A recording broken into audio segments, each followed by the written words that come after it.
Na fotografiji su, dakle, vidimo ženu i muškarca, mladi par, reč je o Haši i Popi,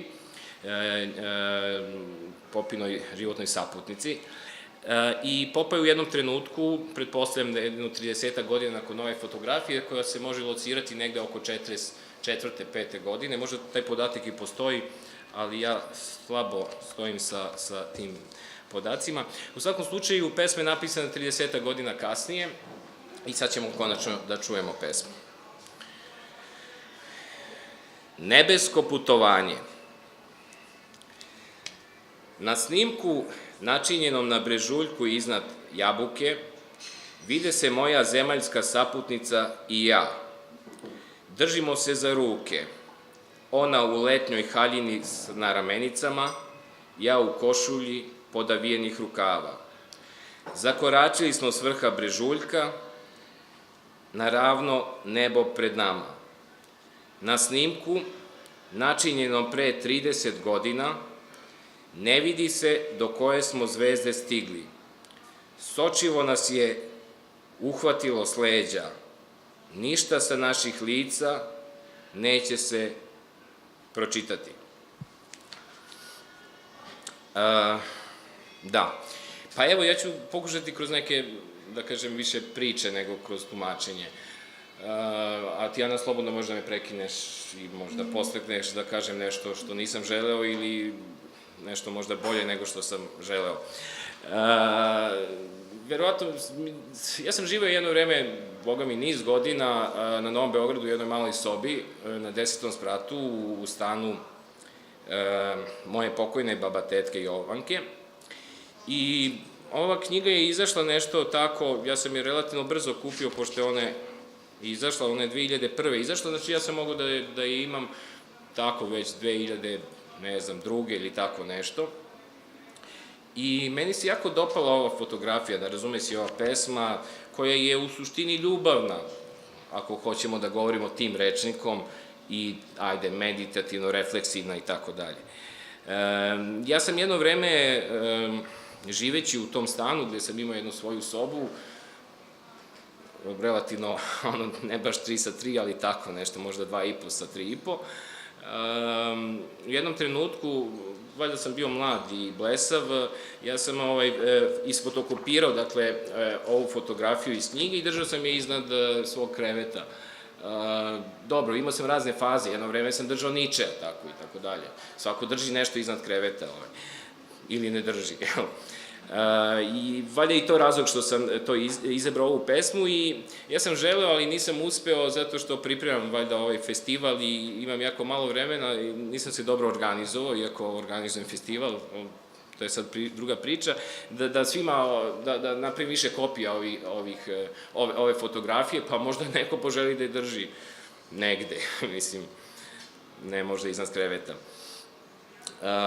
Pa dobro, kako bih rekao, jednom je jedan naš vrlo ugledni i meni drag pesnik rekao da je mnogo teže govoriti o onim stvarima koje vam se dopadaju, posebno kada je u pitanju, recimo, umetničko delo ili poezija, nego o istim takvim stvarima koje vam se ne dopadaju. Dakle, mnogo je lakše nalaziti mane i slabosti, recimo, u nekoj pesmi i to obrazlagati, nego objasniti zašto vam se nešto baš dopada. Mislim, okej, moguće je reći sad, ne znam, ova pesma Vaska Pope se može označiti kao jedna od karakterističnih pesama, posebno za tu jednu, da kažemo, jedan prelazak sve više sa određenih mitoloških i nacionalnih, da kažemo, tematika kojima se bavio u, ne znam, Sporednom nebu, Vučoj soli i tako dalje, ka nečemu što ga dovodi do živog mesa i reza i tako dalje, gde se više bavi tako nekom stvarnošću, ne znam, socijalističkom stvarnošću, običnim čovekom, radniku i tako dalje. Ali ova pesma može se povezati i sa ciklusom, ne slučajno, Daleko u nama, koja jeste jedan, verovatno, bar pojedine pesme, Očiju tvojih da nije i tako dalje, spada u nešto što je valjda najpoznatije od Popine poezije. Ima ona anegdota koju verovatno znate, koju je objavio Rošulj u onoj knjizi Zapisi o Vasku i Haši, pod nazivom Policajac, kada je Vasku tako prišao, dok je Vasko tako sedeo u kafani hotela, ne znam, i pio svoju kafu i šta već sa saharinom i listao novine domaće i strane, tako bar Rošulj izveštava, i prišao mu je brkati krupni policajac i onako bez reči počeo da recituje pesmu Očiju tvojih da nije, da. Tako, hoću kažem, ima veze, pošto je to jedan ljubavni ciklus, a ova pesma ima toga. Ona možda i ne treba se tako tretirati kao ljubavna pesma, ali definitivno je napisana 30 godina posle otprilike tog ciklusa Očiju tvojih daleko u nama, što smo odabrali za slogan ovogodišnjeg festivala. Kako bih rekao, mislim, da se razumem, ja i ne volim ovakve nastupe, mislim, pročitati pesmu je u redu, ali sad još govoriti o pesmi, mislim, Vasko Popaj na kraju krajeva imao je te zapise o pesništvu i onda je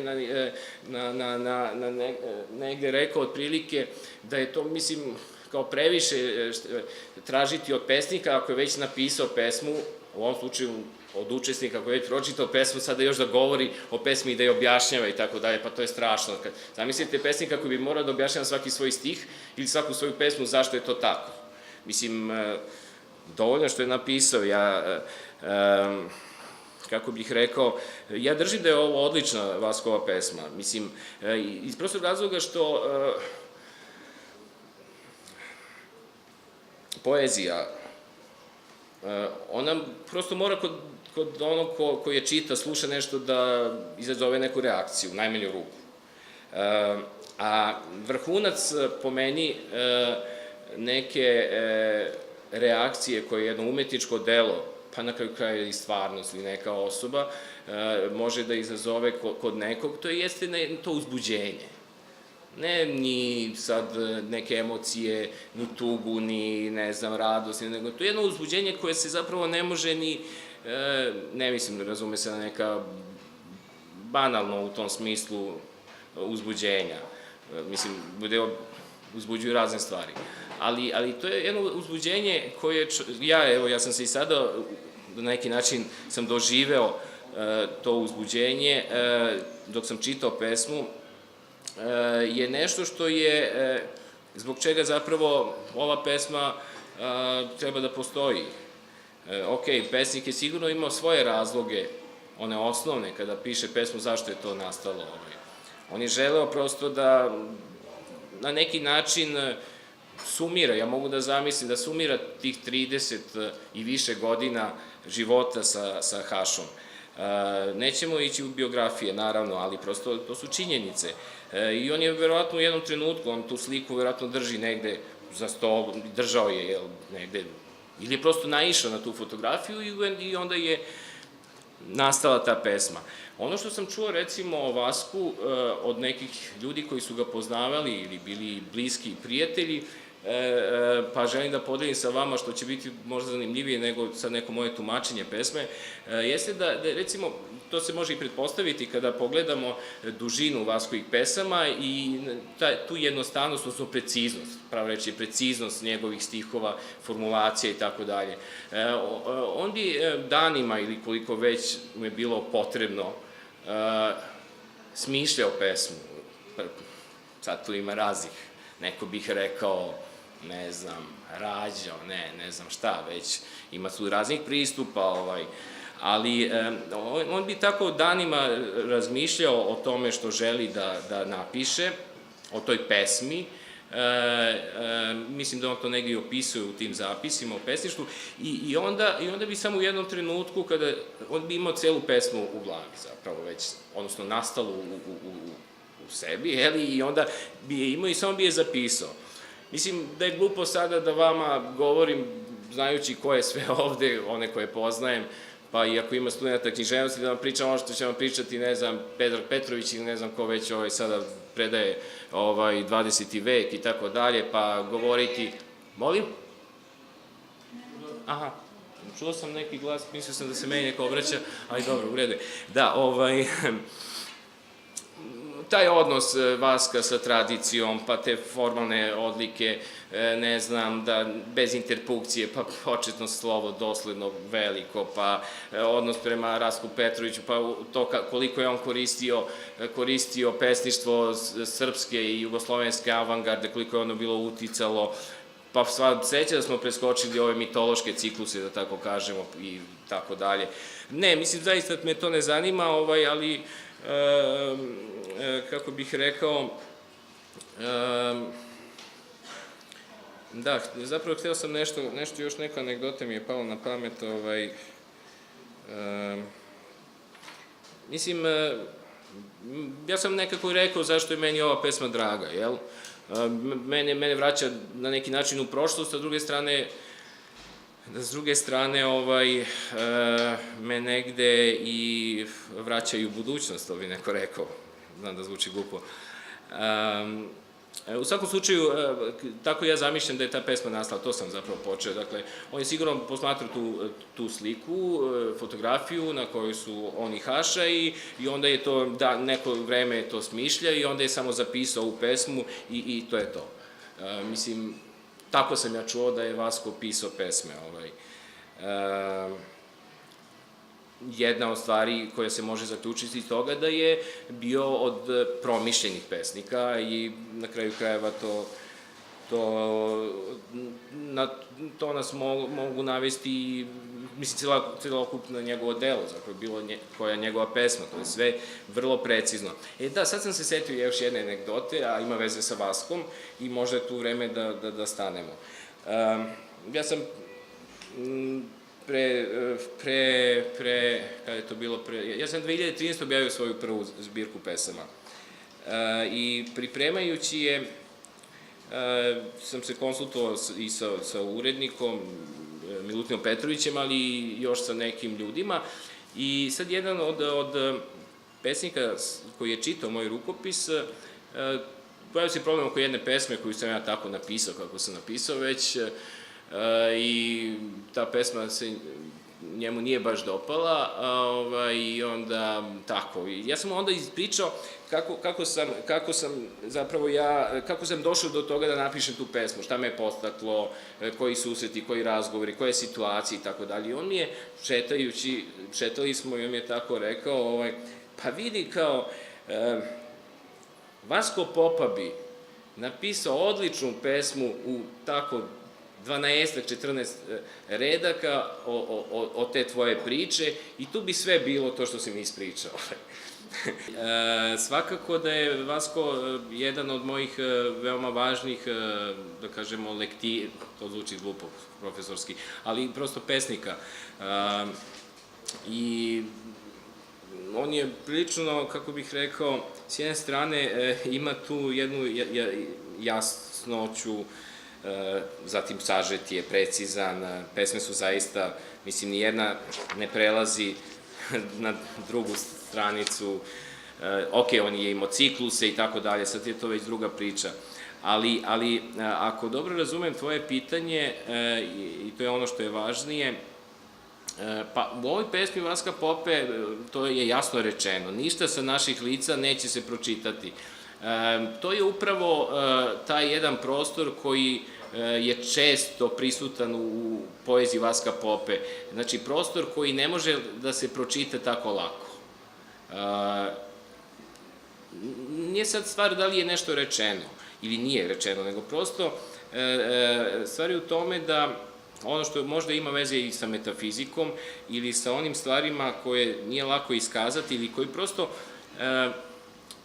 postoje, a jezik ne može da ih iskaže na način da ih obuhvati, nego prosto može da ih sugeriše, da ih izazove i tako dalje.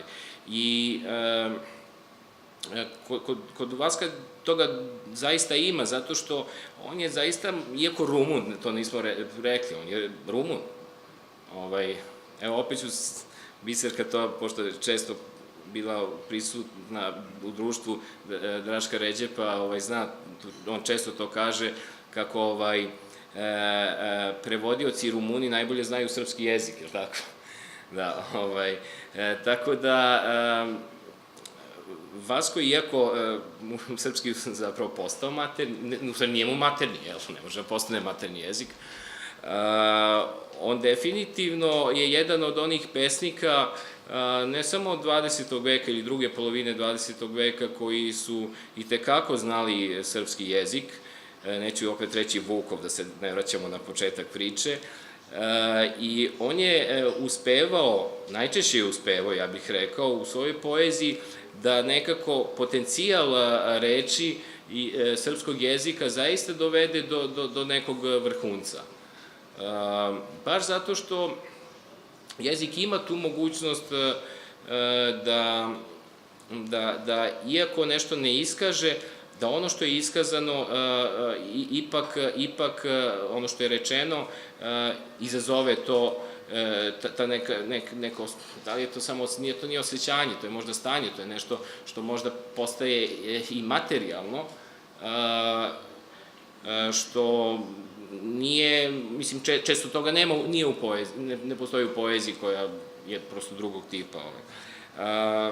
Ne bih želeo da govorimo o svojim pesmama, ali ću samo to, pošto si me ti podstakla i pitala, ne kao poređenje sa Vaskom Popom, koji je sigurno uticao na ovaj ili onaj način na to što ja radim. Meni je bilo stalo do toga što je neiskazano i do tih nekih, kako bih rekao, promena glasova i promena iskaza i do jedne dinamike koja nije, mislim, ipak bliska Popi. On je vrlo precizan, za razliku od mene. Mislim, on te vodi, on vas vodi od nekog starta, od početka pesme do nekog vrhunca i on zna šta radi, za razliku od mene, i onda on, kako bih rekao, ne ostavlja namerno te neke praznine, nego kod njega prosto jezik, on tako upotrebi reči da jezik ostvari taj jedan potencijal višeznačni, gde, što može da se svede na ovo, na ništa, jel? Na to, ako postoje mnoge mogućnosti, to je pomalo kao da nemamo ni jednu mogućnost, jel?